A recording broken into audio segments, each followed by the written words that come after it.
एक मर्द कैसे शादी कर सकता है? अच्छा, 4 हैं। एक आदमी ऐसे ही जुमेरात के दिन इरादा कर लिया कि हम दूसरी निकाह करेंगे, दूसरा निकाह करेंगे चाहे जो हो जाए। बीवी को पता चल गया, बीवी को पता चल गया कि ये हूर का चक्कर में है। बोला अच्छा ठीक। एक नींद की टेबलेट बीवी उसको खिलाई जुमेरात के दिन, और जुमा को निकाह करना था इसको। जुमा सोया, शनिचर सोया, एतवार को नींद खुली इसकी, और जल्दी से उठा, बाथरूम गया, नहा के निकला, कपड़ा पहनने लगा, बटन लगाने लगा। बीवी बोली कहाँ जे जाओ? बोला जुमा पढ़े ली। बोला जुमा नहीं, एतवार है। का इरादा किया आप निकाह का, दूसरा निकाह का इरादा छोड़ दीजिए। अभी तो एक टेबलेट खिलाए, 3 दिन बाद उठे। अब की बार ऐसी टेबलेट खिलाएंगे कयामते में उठिएगा। बोला नहीं करो आप भैया। अभी रमजान मुबारक का महीना गुजरा है, ईद की नमाज बहुत सारे लोग पढ़े होंगे, सारे लोग पढ़े होंगे माशाल्लाह। रमजान का महीना गुजरा है, सारे लोग रोजा रखे होंगे। सब तो नहीं रखे होंगे रोजा। रोजे में भी कई तरीके के रोजेदार हैं, कई तरीके के। एक रोजा तो वो रोजेदार तो वो है जो असली रोजेदार है, अल्हम्दुलिल्लाह, वो सहरी खाता है और पक्का रोजा रखता है। एक रोजेदार वो है रोजा नहीं रखेगा, इफ्तारी भी नहीं छोड़ेगा। अच्छा, इफ्तारी में सबसे पहले वही बैठेगा। बोलो बात सही है गलत है? बोलो। अच्छा, एक रोजेदार वो है जो रोजा नहीं रखेगा लेकिन सहरी भी खाना नहीं छोड़ेगा, सहरी भी खाएगा, रोजा भी नहीं रखेगा। एक नौजवान से मैंने पूछ लिया, अल्लाह का बंदा रोजा नहीं रखता तो इफ्तारी क्या कर रहा? बोला हजरत का हम काफिर हो गए, इफ्तारी भी ना करें। हमको नहीं, तुम तो पक्का मुसलमान हो। अभी ईद उल फित्र की नमाज हम लोगों ने पढ़ी है, सब ने नमाज पढ़ी होगी। नौजवानों, यही तो मैं कहता हूँ कि दीन को सीखो। कब सीखोगे आप? हमारे अकाबिरीन 2 मदरसे खोले, हमारे अकाबिरीन 2 मदरसे खोले। बच्चों के लिए जो मदरसे हैं तो मदारिस है ही हैं, मकतब है ही हैं। बड़ों के लिए भी मदरसा खोला, तबलीग का मदरसा खोला। सीखोगे कब? निकाह के वक्त में अगर लड़का को दूल्हा को कलमा पढ़ाइए, पढ़े रे बिस्मिल्लाहिर्रहमानिर्रहीम, पहला कलमा तैयब ला इलाहा इल्लल्लाह, बोली ला इलाहा इल्लल्लाह, तो हिले हुए हैं कि रे? कलमा तक नहीं आता। हजरत अफसोस का मकाम है, अफसोस का मकाम है। कलकत्ते में निकाह पढ़ाने गए, लड़का का नाम लिख लिए। मैंने कहा भाई लड़की का नाम बोलो। एक नौजवान बोला कि हजरत लिखिए। हम बोले हाँ बोलो। वो चुप हो गया। उसके बगल में एक नौजवान था, बोला कि भाई तुम ही बोल दो, हमको भी शर्म आ रही है। तो दूसरा नौजवान बोला कि हजरत लिखिए। हम बोले हाँ बोलो। वो भी चुप हो गई।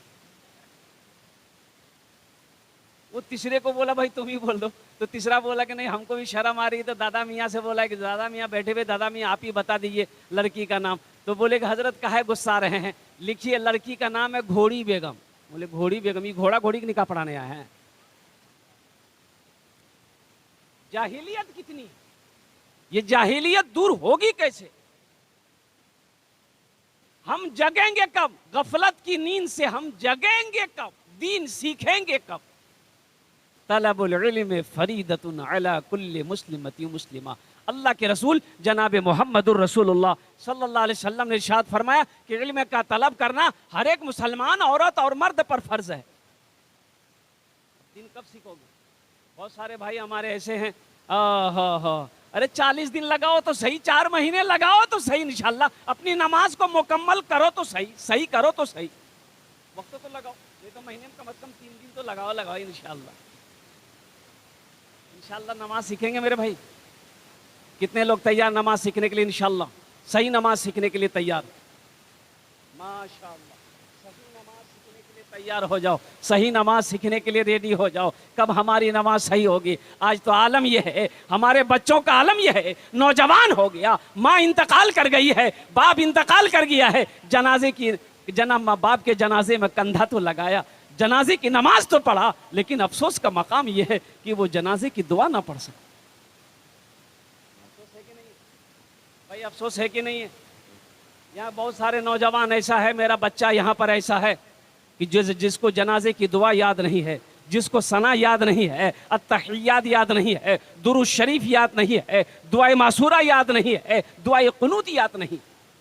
वो बाप जो दिनों रात मेहनत और मशक्क़त करके पढ़ाया लिखाया, खिला पिला कर पाल पोस कर बड़ा किया, वो बाप इंतकाल किया, बेटा आंसू बहाया है, बाप के जनाजे पे कंधा लगाया है, बाप को कब्रिस्तान तक लेकर गया है, लेकिन जब जनाजे की नमाज वो बच्चा वो बेटा पढ़ा है तो अफसोस का मकाम सिर्फ हाथ बांध कर इमाम के पीछे खड़ा रहा है, दुआ नहीं पढ़ सका। तुम हिंदी गाने फिल्मी गाने याद कर लेते हो, क्या जनाजे की दुआ याद नहीं कर सकते? भाई जनाजे की दुआ याद नहीं कर सकते, ये कौन करेगा? क्या सब इमामे साहब करेंगे? सब इमामे साहब करेंगे। एक बस्ती में एक इमाम साहब का बहाली किया, देखा कि भाई जोहर में कोई आदमी नहीं आया, अकेले आजान दिया, अकेले नमाज पढ़े। असर हो गया, असर में भी यही हालत, मगरब हो यही हालत। भाई गश्त लगाए तो पता चला कोई है कोई नहीं है। हाँ भाई पढ़ेंगे। तो इमाम साहब ने बोला कि भाई ये सही नहीं है, मीटिंग बिठाया, लोगों से कहा कि भाई इस तरीके से आपकी मस्जिद में हम नहीं रह पाएंगे, आप लोग नमाज नहीं पढ़ने आते हैं, बच्चे भी पढ़ने नहीं आते हैं, तो फिर सिर्फ खाने के लिए तो हम यहाँ नहीं रह रहे हैं। बोले ओ मौलवी साहब तो आपकी किराया का लॉजिक, हम लोग काम करते हैं, आप नमाज पढ़िए हम लोग के बदले में, आपको पैसा चाहिए ना, पैसा मिलेगा। भाई किसी के बदले कोई नमाज पढ़ेगा? आज तो इमामों का आलम यह है, जलसा इस्लाह मुआशरा कॉन्फ्रेंस कराए हो मेरे नौजवानों, मेरे बच्चों, सब इमामे करेगा, मुक्तदी कुछ नहीं करेगा। हम लोगों ने इमाम की कद्र करना छोड़ दिया। आज हमारे घर में बरकत क्यों नहीं है, मोहल्ले में रवन्नक क्यों नहीं है, बस्ती में रवन्नक क्यों नहीं है? इसकी वजह यही है कि हमने उलमा की कद्र करना छोड़ दिया, उलमा का इकराम करना छोड़ दिया, और इमाम का कद्र करना छोड़ दिया है। ओहो, जिसके पीछे हम 5 वक्त की नमाज पढ़ते हैं, और जैसे ही नमाज पढ़ के मस्जिद से निकलते बाहर में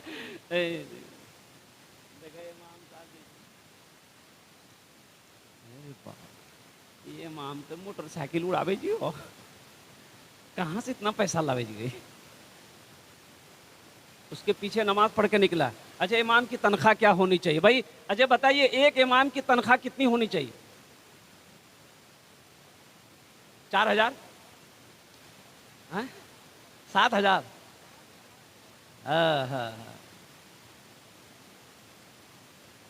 आज हम इमाम की तनख्वाह कितनी देते हैं? अच्छा वो भी एक इमाम क्या है, अच्छे इमाम रखोगे, अब सस्तवा इमाम जिसको मसले मालूम नहीं, जिनको मसले मालूम नहीं है, नमाज पढ़ाए इमाम साहब, अब एक आलिम साहब आए, वो शामिल हुए, मुसाफिर थे, शामिल हुए नमाज में, तो लास्ट में जो इमाम साहब नमाज पढ़े सजदा सह किए, तो आलिम साहब ने कहा कि इमाम साहब ऐसे तो कुछ दिखाई जाहिरी तौर पर नजर नहीं आया, आपने सजदा सह क्यों किया? तो बोला कि वो थोड़ा सा निकल गई थी। बोला कहाँ निकली? बोला नहीं आप नहीं समझिएगा, थोड़ी सी निकल गई थी। बोला की निकल लगा? पूछा कि भाई आखिर निकला क्या, बोलो तो सही। बोले हवा निकल गई। तो बोले तो ये तो आपने नमाजे को खत्म कर दिया, तो सजदा सहू से नमाज हो जाएगी। और कुर्बान जाओ नौजवानों मुअज़्ज़ज़ सामीन किराम, अपने इमाम की कद्र करो। एक इमाम की तनख्वाह आज तो 5,000 7,000 में। अच्छा जानिए कि जान रहे हैं, एक इमाम साहब ने रुदाद अपनी कहानी सुनाया कि हजरत जानते हैं इस मस्जिद में मुझे 8 महीने हो गए, 1,800 रुपया मेरी तनख्वाह। बच्चा बीमार है, बच्चा बीमार है, बच्चा हॉस्पिटल में हजरत है, 1,000 रुपए मैंने पड़ोसी से तब का कहते कर्ज लिया है, 1 महीना हो गया मैं उसे दे नहीं पाया हूं, फिर बच्चे की तबीयत खराब है, 1,800 रुपए में क्या होने वाला है? बताओ, इमाम रोएगा, अल्लाह तेरे घर में खुशियां पैदा नहीं करेगा। खुशी पैदा होगी? एक इमाम की तनख्वाह कम से कम 1 लाख रुपए होना चाहिए। नहीं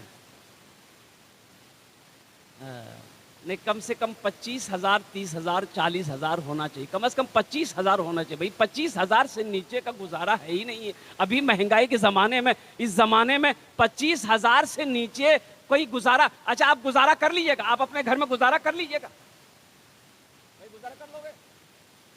25,000 से नीचे में गुजारा हो जाएगा? लेकिन अफसोस का मकाम है, अपने इमाम की कद्र नहीं करते, उनका इकराम नहीं करते। 5,000, 7,000 में क्या होने वाला है? अल्लाह अकबर कबीरा। महीना भी नहीं होता फिर कर्ज में डूब जाते।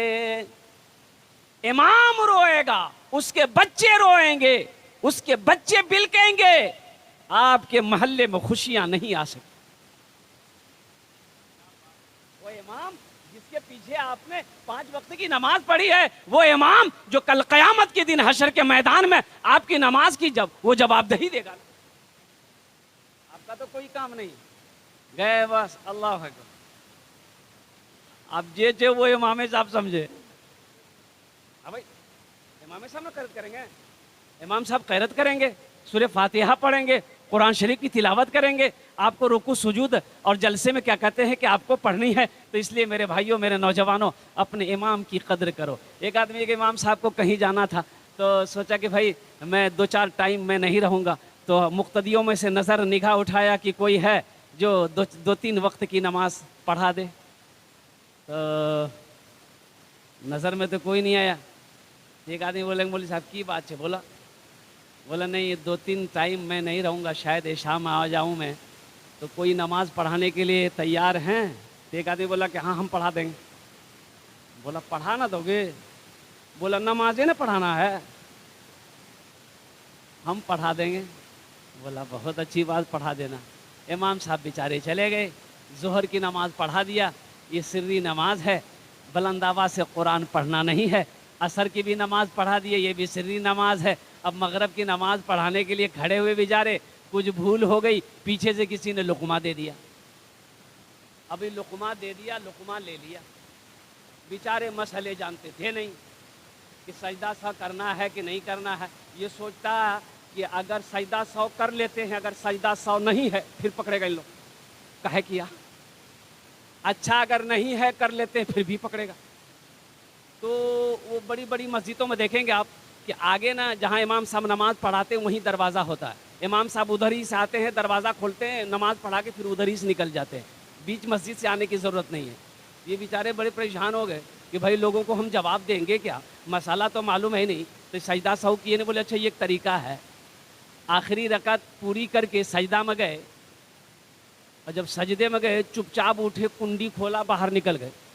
सारे मुक्तदी सजदा में सुबहान रब्बियल आला, सुबहान रब्बियल आला, सुबहान रब्बियल आला 3 मरतबा पढ़ा, 5 मरतबा, 7 मरतबा, 11 मरतबा। अब उसी में कितना मुक्तदी परेशान भी न रहता है। बोले की बोले जो मौलवी साहब ने उठा भाई जो माता आवाज हो। एक आदमी ऐसे देखता, बोले भैया मौलवी साहब ने जो भैया मौलवी साहब भागी लो।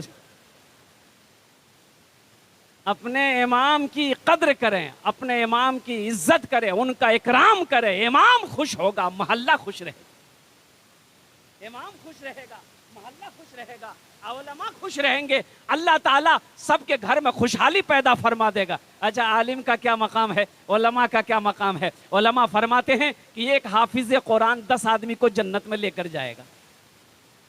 एक हाफिज कुरान कितने को लेकर जाएगा बोलो भाई?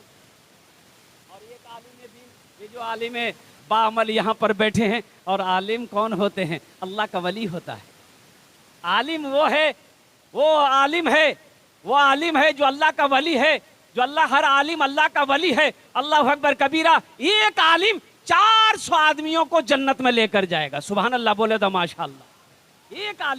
एक आलिम 400 लोगों को जन्नत में लेकर जाएगा। तो इनका इकराम करोगे तब ना, इनका एहतराम करोगे तब ना, इनकी खिदमत करोगे तब ना। अभी तो आलम यह है कि अगर मौलाना साहब चंदा करने के लिए आ रहे हैं, देख लिया दरवाजे में बैठा हुआ है, देख लिया मौलवी साहब साइकिल चला के आ रहे हैं, बस देखा घुर से अंदर घुस गया और अपना बेटा को बाहर भेज दिया। बोले मौलवी साहब पूछतो ना बा कहाँ गिलो? बोले देख खेत चलो गिलो। आपको तो खुश होना चाहिए कि मेरे दरवाजे पे एक आलिम दीन तशरीफ ला रहे हैं, उनका कदम पड़ जाएगा, अल्लाह घर के अंदर